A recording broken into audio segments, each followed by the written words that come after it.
এরপর প্রশ্ন হলো চেয়ারে বসে নামাজ পড়লে নামাজ হবে কিনা। সবচেয়ে পপুলার প্রশ্ন, কমন প্রশ্ন, এই প্রশ্ন সব জায়গায় সব এলাকায় মানুষ করে, চেয়ারে বসে নামাজ পড়লে নামাজ হবে কিনা।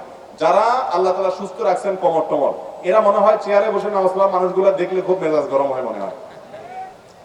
অথবা যারা চেয়ারে বসে নামাজ পড়েন তাদের মধ্যে অনেকে মনে করেন যে চেয়ারে বসে নামাজ পড়লে একটু ভাবসাব আসে কিনা আল্লাহ জানে।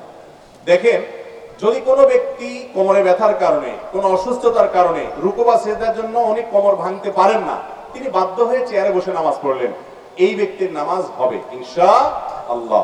একজন দাঁড়াতে পারেন, তিনি দাঁড়াবেন, কিন্তু রুকুটা করতে পারেন না, তাহলে সোজা বসে ইশারা রুকু করবেন, ইশারা সিজদা, এটা জায়েজ আছে।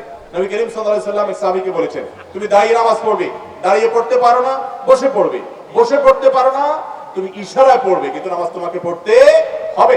অতএব যদি কেউ চেয়ারে বসা ছাড়া স্বাভাবিকভাবে নামাজ পড়তে না পারেন, অপারগ হন, তার জন্য এটা জায়েজ আছে। কিন্তু আপনি একজন সুস্থ সবল মানুষ, গাছে উঠতে পারেন, ধান ক্ষেত নিরাইতে পারেন, দুনিয়ার সব কাজ করতে পারেন, লাফালাফি সব করতে পারেন, শুধু মসজিদে এসে একটা চেয়ার টান দিয়ে বসে যান, এই মানুষের নামাজ হবে না। যদি আপনার সক্ষমতা থাকে, অনেকে আছে শরীরটা একটু খারাপ লাগতেছে, আজকে একটু মেজমেজ করতেছে, চেয়ারটা বসে নামাজ পড়ে ফেললাম, অনেক ভাইরা আছেন মনে করেন যে নামাজ হবে না, নামাজ হবে না। বিশেষ করে ফরজ নামাজ হওয়ার কোনো রাস্তা নাই। ফরজ নামাজের দাঁড়ানোটা একটা ফরজ, রুকু করা একটা ফরজ, সিজদা করা আরেকটা ফরজ, এগুলো করতে হবে। আপনি আল্লাহর সামনে এসে ভাবসাব নিলে, গোলামি করতে এসে আবার কিসের ভাবসাব, বিধায় নামাজ কিন্তু হবে না। আল্লাহ তাআলা আমাদেরকে বোঝার তৌফিক দান করুন।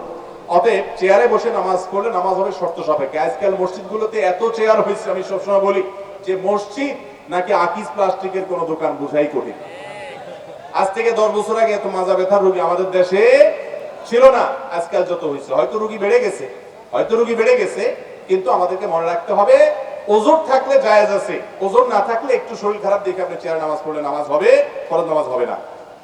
মা বোনদের জন্য রমজানের কিছু করণীয় বর্জনীয় আমল সম্পর্কে জানালে উপকৃত